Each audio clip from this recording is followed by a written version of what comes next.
네, 연세대학교 학생들은 류 교수가 또 다른 막말과 망언을 해왔는지 소셜미디어를 통해서 제보를 받고 있습니다. 수업 중에 일베 사이트를 노골적으로 언급하거나 욕설을 하도록 시켰다는 증언들이 잇따랐습니다. 하예빈 기자입니다. 연세대 사회학과 학생들이 류석춘 교수의 망언에 대응할 대책위원회를 꾸렸습니다. 오늘 열린 교원 인사위원회에 입장문과 연서명을 전달했습니다. 또 다른 피해 사례도 모으고 있습니다. 다른 학우들한테 굉장히 평소에도 류석춘 교수님이 그런 혐오 발언을 많이 했다는 제보가 공식적으로도 그리고 비공식적으로도 꾸준히 들어왔었어요. 수업 중 일베를 봐야 마음이 편하다. 일베하는 학생들은 손을 들어보라고 했다거나 특정 학생에게 김일성, 김정일 부자에 대한 욕설을 하라고 시켰다는 제보가 들어왔습니다. 수업 뒤 부적절한 발언을 들었다는 학생도 있었습니다. 술 마시고 이렇게 노래방으로 이동을 할 때였어요. 그때 뭐 학생들 다 있는데 보도빵이 뭐의 줄임말인 줄 아느냐 이렇게 물어보더라고요. 그런 데 가본 적 있냐, 가봐야 된다, 그런 데도 안 가고 뭐하냐 뭐 이런 학생들은 학교가 류 교수에게 중징계를 내리지 않으면 촛불 집회도 열 수 있다고 말했습니다. JTBC 하혜빈입니다. 위안부 망언으로 물의를 일으킨 류석춘 연세대 교수가 오늘 인사위원회에 출석했습니다. 연세대는 문제가 된 발전사회학 강의를 공식적으로 중단하기로 했고 류 교수를 대체할 강사를 투입하기로 했습니다. 김재현 기자입니다. 교원 인사위원회를 마치고 나온 류석춘 연세대 사회학과 교수는 취재진의 질문에 답을 피했습니다. 전공수업 중단 조치에 대해서는 어떻게 생각하십니까? 언론에 들릴 말씀이 없습니다. 어떤 부분 중점적으로 말씀하셨는지. 연세대는 오늘 오전 류 교수를 불러 교원 인사위원회를 열고 논란이 된 발전사회학 강의를 중단하기로 결정했습니다. 학생들의 수업권을 보장하기 위해 대체 강사를 투입하기로 했습니다.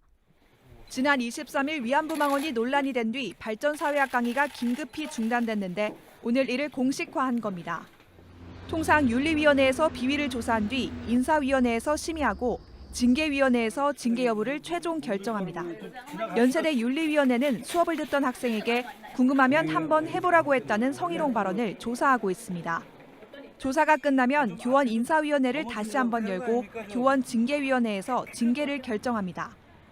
류 교수가 명예훼손과 성희롱 등의 혐의로 경찰 조사를 받고 있어 징계 여부를 결정하려면 시간이 더 걸릴 것으로 보입니다.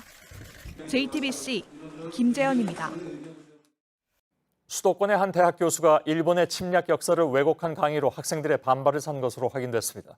강의에서 일본의 식민 지배를 미화하는가 하면 제국주의의 상징인 가미카제 특공대에 대해서는 감동을 받아 눈물까지 흘렸다고 말한 것으로 파악됐습니다.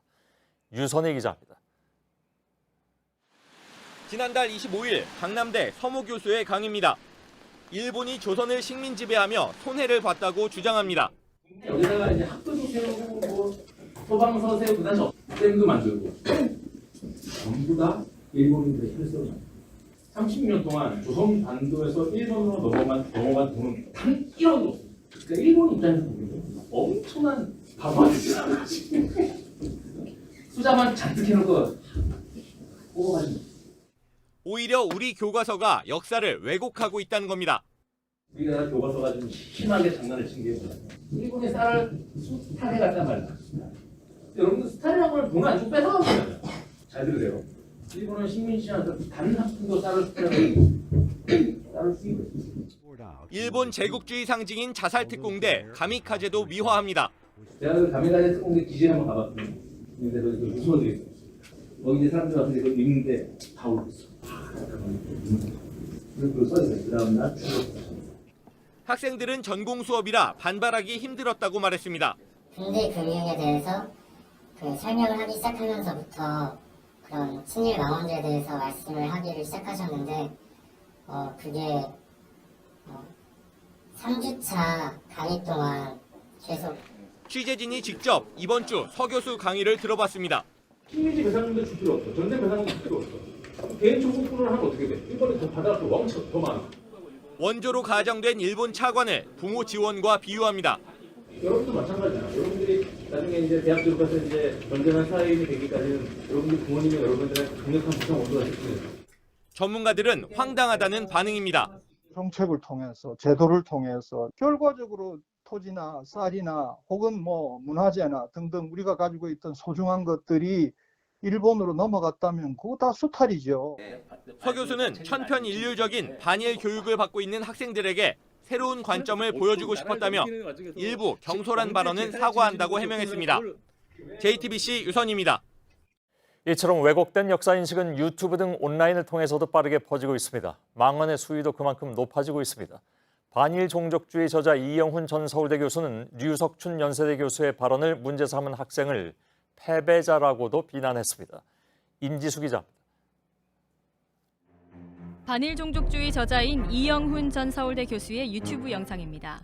사창가의 여인들을 우리 한국인들은 흔히들 창녀다 또는 매춘부다 이렇게 불렀던 것인데 좀 더 고급의 위안부라는 용어로 이렇게 정의를 했던 것인데 위안부는 사실상 매춘부였다는 류석춘 연세대 교수의 망언을 옹호하며 황당한 주장도 펼칩니다.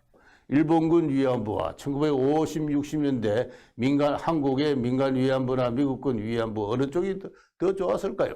솔직하게 대답해 봅시다. 오히려 류 교수를 문제 삼고 언론에 제보한 연세대 학생을 비난합니다. 파멸시키기 위해 이미 그 행위를 한 그 학생의 영혼은 파괴되었으며 인생의 패배자로 전락했다고 저는 생각합니다. 일부 젊은 유튜버들도 이들의 왜곡된 주장을 빠르게 퍼나르고 있습니다. 그런데 그 미개한 조선 사람들이 보기에는 이런 걸 이해는 할 수 있었겠습니까? 이 씨가 교장으로 있는 이승만 학당은 온라인뿐만 아니라 오프라인에서도 구독자 행사와 강의 등을 이어가고 있습니다. 일본 구구파가 2000년대 중반부터 사쿠라 채널이라고 하는데 방송, 언론, 더 나아가서 유튜브 그런 것들을 장악하려는 시도들을 합니다.